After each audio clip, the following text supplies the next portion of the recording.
Hey everyone, thank you for having us. Thanks for being here. Yeah, pleasure. Really excited to be joined by Will from Ro. I'll just do a quick intro to start things off. I'm Alex Visaki, Director of Client Services at Tatari. Tatari is an ad tech company focused on planning, buying, and measuring TV advertising across both linear and streaming. And today's session is really going to dive into the calculated steps needed to get to the biggest moment in advertising, which is the Super Bowl, right? So I'm thrilled to be joined by Will to take us through the journey of how Ro got to this point. So if you wouldn't mind introducing yourself, the company, a bit of like a state of Ro heading into this moment. But before then, a little icebreaker. What's your prediction for the game? Ooh, tough one. I think I'm gonna have to go between these two teams with the Seahawks. I think defense wins championships, and their defense is pretty good. So, apologies to any Patriots fans in the room, but I think that the Seahawks will prevail. And then can you introduce yourself, the company, and then just sort of like what's the mindset of the company heading into this moment? Sure, yeah. So for those of you that don't have familiarity with Ro, we're a consumer telemedicine platform that connects patients to the most effective treatments for various health concerns in the most convenient way possible, right? So we have built an incredible system that allows for consumers to access care through telemedicine and can access treatment for conditions like weight management, sexual health, dermatology, and fertility, all from the comfort of their home. And we are a consumer platform, right? So we market direct to consumers. Consumers interact with our services directly. And so marketing and growth and how we tell our story and tell the story about our platform has been really central to our story over the years. And what we do on television and connected TV is a really, really big part of that. So we've been working with Tatari now for over 7 years to bring our brand to life, and excited to kind of talk to you all about how we have built and scaled our program to be ready for this moment, which is our first Super Bowl spot, which we're excited to be in the game, and we'll share the spot with you all in this presentation. Fantastic. So this summit's all about the intersection, right, of sports, marketing, culture. From your perspective, what makes sports uniquely powerful compared to other content, and why is it a good fit for Ro at this moment?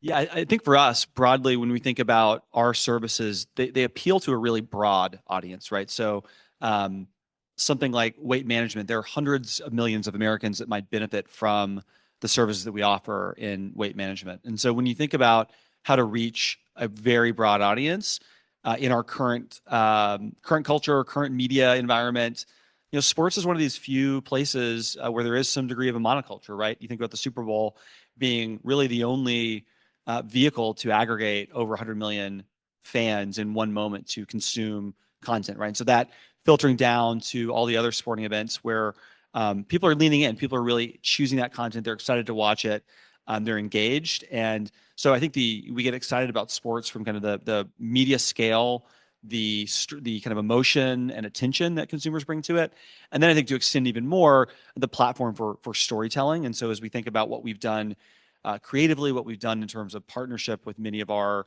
spokespeople. In many cases, they're athletes or former athletes, and there's a real thread to kind of their story and their struggle, and them, in the case of our two most prominent spokespeople in Charles Barkley and Serena Williams, being world-class athletes who have also struggled with weight their whole life. And so our ability to really tell that story and help these world-class athletes and provide world-class care to them, but also offer that same degree of care and same access to care to any consumer. Sports is a really natural vehicle to tell those stories. Perfectly said. So we're gonna dive into sort of Ro's journey specifically. So at Tatari, when brands start on TV, we really encourage them to cast a wide net, right? What does that mean? Test broadly, learn, get enough data to make optimizations, and ultimately scale quickly. So it's not just that Ro went right in there and just bought a bunch of huge sport tentpoles right off the bat, right? There was sort of that crawl, walk, run approach, if you will. This chart shows Ro's sports TV spend in the weight loss category specifically over the last few years, but obviously you've had experience on TV with us even predating that. So I'm kind of curious to hear from you. What was that journey like to get comfortable buying on TV to make it an actual efficient part of your media mix to the point where you're at today on Sunday in the Super Bowl? Yeah, I mean, I think the one thing we've really focused on as we've scaled our TV program over the years is really testing and learning and very quickly applying those lessons to the next wave of testing and learning. And so if you see this chart, right, you can see over the years, we started with investment in the NFL, right? If you're looking at where a broad brand might advertise in sports media, obviously the NFL is the largest aggregation of eyeballs and fans, and that's a natural place to start. But if we peel that back a bit, in 2023, we might have been doing something like buying a preseason NFL game. The weight loss category at that time was relatively new for us. It was a new offering. We kind of had a new brand proposition, creative proposition that we brought to market. And so, before we said, hey, we're going to go and buy, a Sunday Night Football in-game spot, we said, listen, let's run this offering and our creative in a preseason game. And the preseason game might have 1 or 2 million viewers, but it gave us a sense to say, okay, if the 1 or 2 million people viewing this game, respond to our creative and our offer in that context, how might that then scale out if we were to buy a, pregame spot before the 1 o'clock games, or a pre-kick spot before Monday Night Football, or an in-game spot in an actual game. And so I think that really shows thinking about that approach, but across the basket of sports that we would run in, and over a period of time helped us build the confidence to say, we can see return on investment as we go into larger buys, larger audience airings, and then again, culminating in nothing larger than the Super Bowl. So getting a little more tactical, how do you think about planning, right? I think there's a misconception out there that to be a premium advertiser on TV, you got to put all your money in up front. Maybe people have some fear there's some inflexible commitments. Obviously, in some cases, you have to plan up front, like the Super Bowl. But I think Ro's done a really nice job of sort of balancing the short term and the long term. How do you sort of balance those? Yeah, I mean, I think our strategy is somewhat different, maybe from other large scale brands, that we don't do a ton of upfront, annual buying. We're very nimble. We're flexible. We like to be very data reactive. We like to ingest as much data as we can around how our marketing is performing. Tatari's platform, from the perspective of an advertiser, does a great job at giving marketers visibility into the performance of their media. And so we use that to our advantage. And we are booking on a much more iterative basis. And Tatari and the relationships they have with networks and the technology they bring to bear makes it easy for us to do that and be more nimble. So again, we're responsive. We're looking at data all the time. We're looking really the next day, how did our media the day before do? And that informs and guides what creative we choose, what bookings we want to pursue. And we've been able to scale and scale pretty efficiently with that structure, and the flexibility it provides, and the visibility into performance far outweighs, I think, any type of advantage we might get if we were to upfront and maybe have a marginal benefit on media cost. That makes sense. Sticking on the measurement theme, right? Sports bets in particular are risky, right? Like these are expensive plays, like multi-million dollars in some instances. And as you talked about, you sort of been able to de-risk that. Are you viewing it from a brand perspective because it's such a big buy, or do you still have kind of performance in mind? And how do you balance the two? Yeah, I think every single dollar we spend on any channel, we ascribe some performance metric to it, full stop. In our world, there's no brand bucket, there's no performance bucket.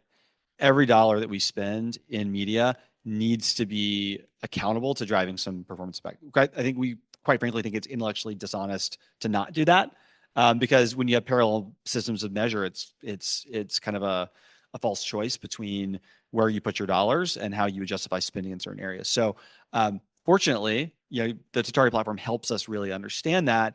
And I'd say as you move into sports buys, in many cases, the concentration of a sports buy actually makes it easier to understand how it performed as compared to other buys, right? So thinking about the larger, if you're airing an in-game spot in an NFL game and there are, it's a Sunday broadcast and there are 20 million viewers, like that's a really, really large, bolus of impressions that get delivered in one moment. So you will see it. It will show up in your metrics. Whether it, paid off or not, hit your efficiency goal is really the devil in the details. But again, it's pretty visible as to what happens in the more so as you move up the stack. So I think that's been something that's useful and helpful. And again, much like we mentioned before, always ingesting that data, always looking at all the different inputs we have, in terms of things that we see on the site, the longer tail measures of how people are responding, citing the brand search.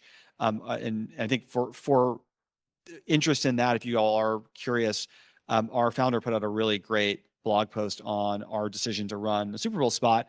It talks a lot about some of the measurement tools we use, the platform, and some of the kind of real time, near time data points that we get from your platform. Useful, but we also do a lot of qualitative research as well to supplement that. Yeah, I think it's notable, right? It's not just a huge brand play. You sort of have your cake and eat it too. And I think that article goes into pretty amazing detail on it. So I encourage everyone to read it.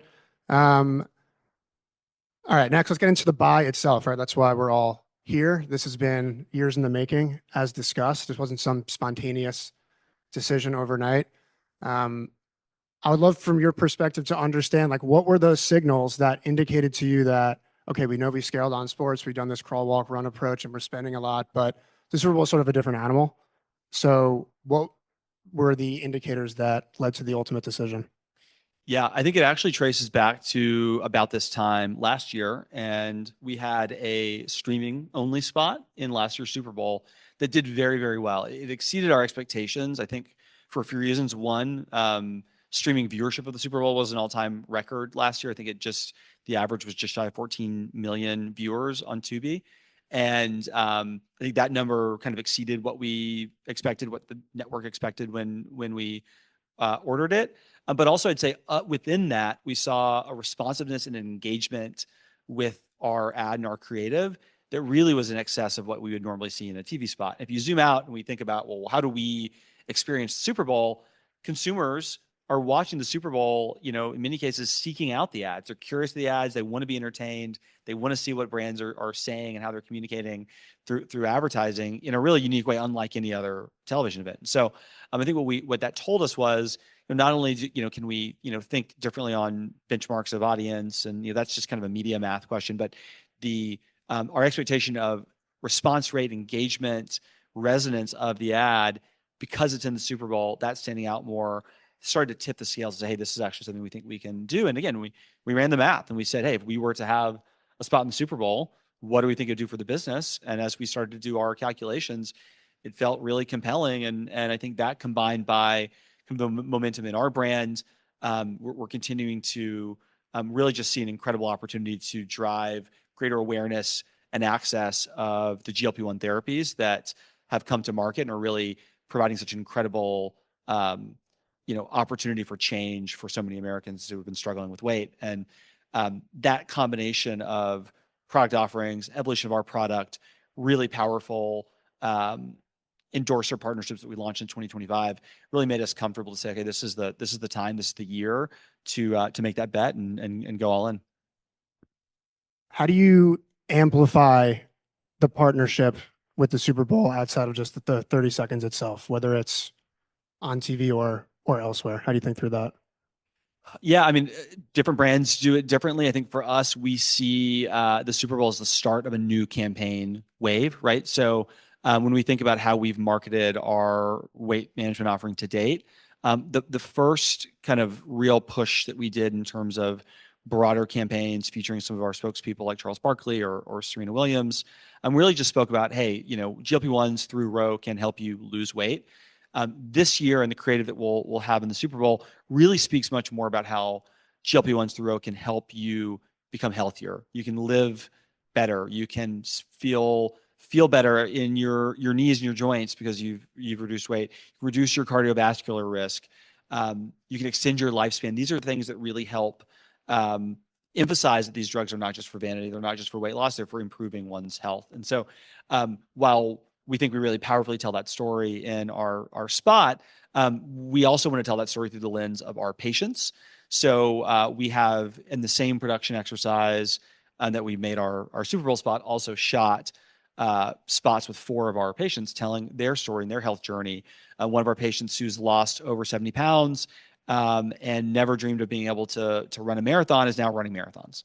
A husband and wife that have both started GLP-1 therapy through Ro together, feeling better, feeling healthier, and are kind of there for their family in a much more fulsome way. So that storytelling we think is really powerful, and it's really going to start that way. But you'll see those assets kind of rolling out, kicked off by this Super Bowl spot on Sunday. Great. And then a little more on the timeline for those curious who haven't been through the process, like tactically, how far in advance, obviously you're thinking about it for a long time, but how far in advance, even at a high level, do you actually have to secure it? How quickly do you have to move for those curious? Yeah, I mean, we decided at some point in Q2 to make the commitment to advertise in the Super Bowl, and I think just from following and reading the trades, I think you couldn't have waited till today, right? If you wanted to go to NBC today and say I want to buy a spot, it would either be super expensive, more expensive than it might be at other points earlier in the process, and they likely wouldn't have inventory. So I think we just kind of guided from the intuition of our partners at Tatari and others. We decided to make that commitment in Q2, and then we've been prepping. I'd say you also want that much time to think about how you will bring it to market. What will you do creatively? That creative production process, you want to put the right time and effort into it. Certainly getting spots cleared and approved takes time. It's not something that's an overnight process. So having enough lead time even to do it right is, again, I would encourage a brand contemplating this to think about doing it earlier rather than later, because you want to have the appropriate time to do it right. I'm curious, like, how much are you modeling off what other brands are doing, like through market research, whether it's like competitors in your space or it's just brands that you admire versus just like being laser focused, the right way to go about it? How do you kind of balance like that top down research versus just doing it the way you've always done it? Well, I mean, I think I think you're referring to the creative, which I think is really where you have the most variance in how people might approach it. I think for us, our main thing is we want to make sure we put out a spot that is, resonant, that is tied to our brand, right? So I think you see a lot of Super Bowl spots where you might watch, like, what is the brand? What is this spot for? What is this product for? It might be funny, but is it memorable in the context of the brand? And so I think what we wanted to do is make sure we tell a really uplifting, powerful story, and one that was unambiguous around Ro and Ro's role in enabling these great outcomes for our patients, whether that be a world champion like Serena or an everyday patient. Great. And hopefully we'll have time for questions at the end in case there are any about that. Quickly zooming out a bit, right? Linear sports, which we've been talking about the whole time, in the Super Bowl in particular, it's only one piece of the overall TV ecosystem, right? So this is a chart from Nielsen, maybe familiar to some of you, but each month they track the TV viewership over time. And at this point, it's basically 50-50 between linear and streaming. Linear meaning broadcast at 21% and cable that 20%. And obviously eyeballs are shifting rapidly and viewers are in all sections of this pie chart. So you're doing yourself a disservice as a marketer if you're only focused on one and not something else. So how do you think about employing that in practice, right? We've been really mostly talking about these kind of broader reach tentpole moments so far, but how does streaming play into the mix, and how do you think about it holistically? I think broadly speaking, if you think about, like, I'm sure many people in the room have followed these Nielsen gauge charts. If you saw this chart from a few years ago, right, that streaming part of the donut is 30%, right? If we look at this chart in 6 months, it's probably going to be in excess of 50%. What's not changing is that Americans spend a lot of time consuming content on their television in their living room. The ways in which they do it are changing.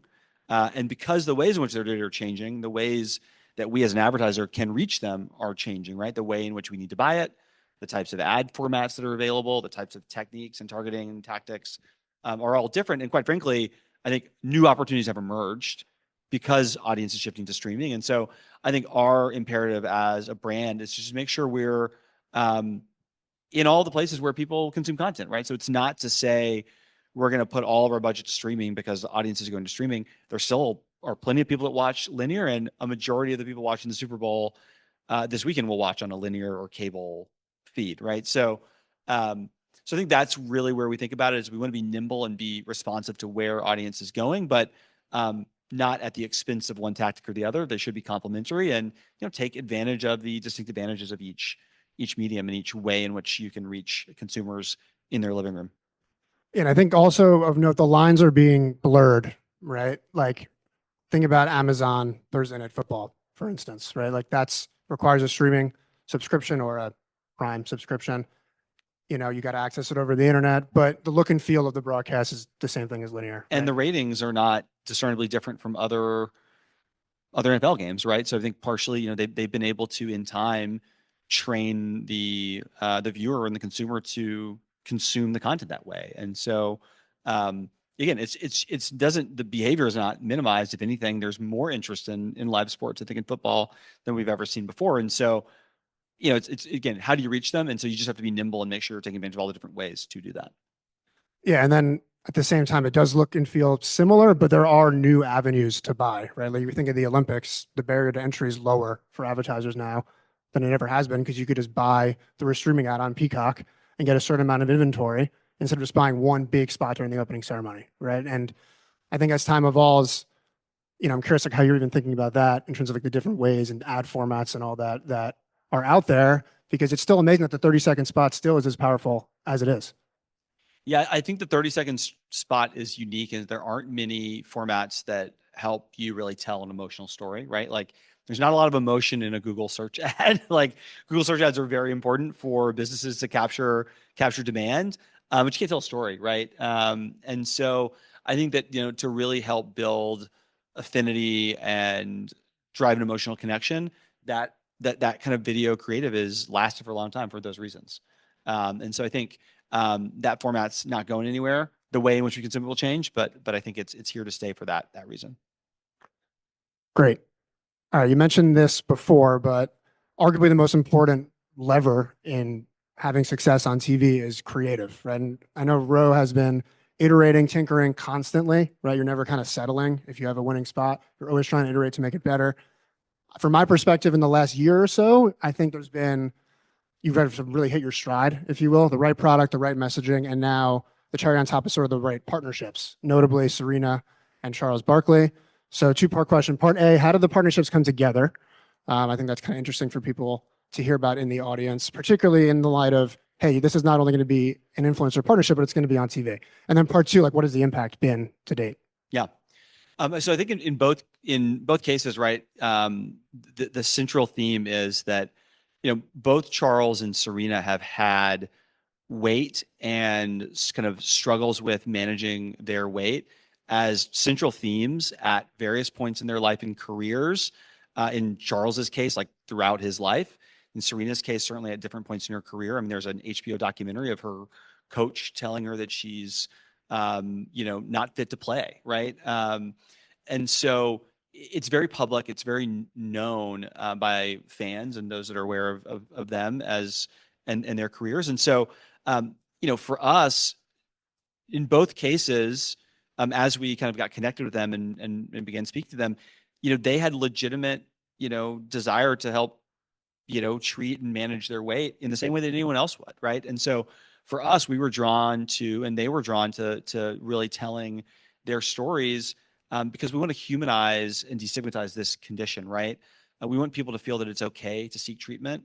And we think a lot about some of the feedback we've gotten, particularly as we've launched our partnership with Serena, is we heard a lot of our customers that came in after that campaign speak to how Serena talking about this condition gave them a permission structure to start treatment. And that's really powerful, right? That's something that is hard. Again, it's hard for us to do that on our own as a brand, right? You need to drive some emotional connection or emotional resonance to instill courage in someone, right? A simple, hey, come to our website and this product's great type creative doesn't hit that bar, right? And so I think that we really saw and felt the potential working with both of them to tell authentic stories that were relatable, that were authentic, that the consumer base kind of knew and understood in their understanding of these folks as public celebrities.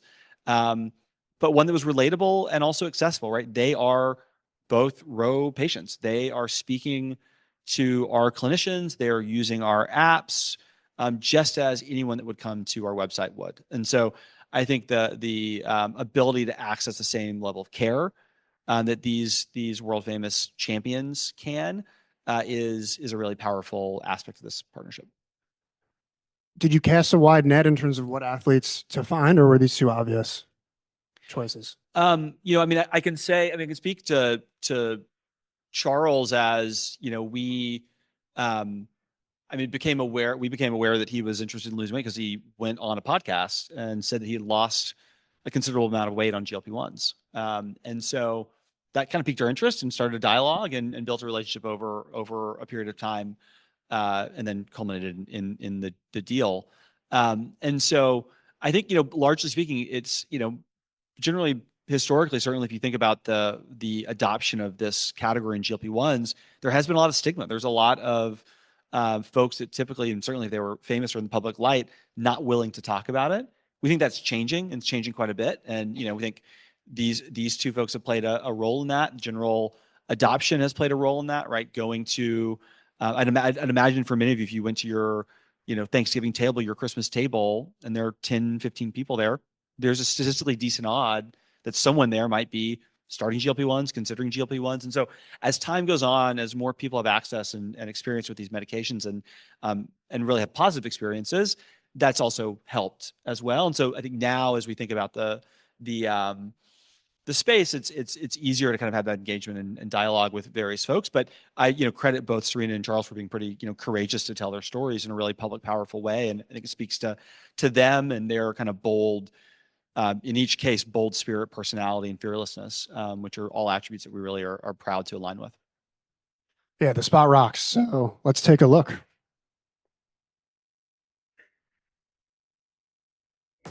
I'm on Ro, 34 pounds down on GLP-1s. Healthier on Ro. Supported on Ro. FDA approved GLP-1 options. Now even in a pill. Weight loss expertise I trust. I'm moving better on Ro. I'm feeling better on Ro. I'm Serena Williams. This is me on Ro. All right. How about it?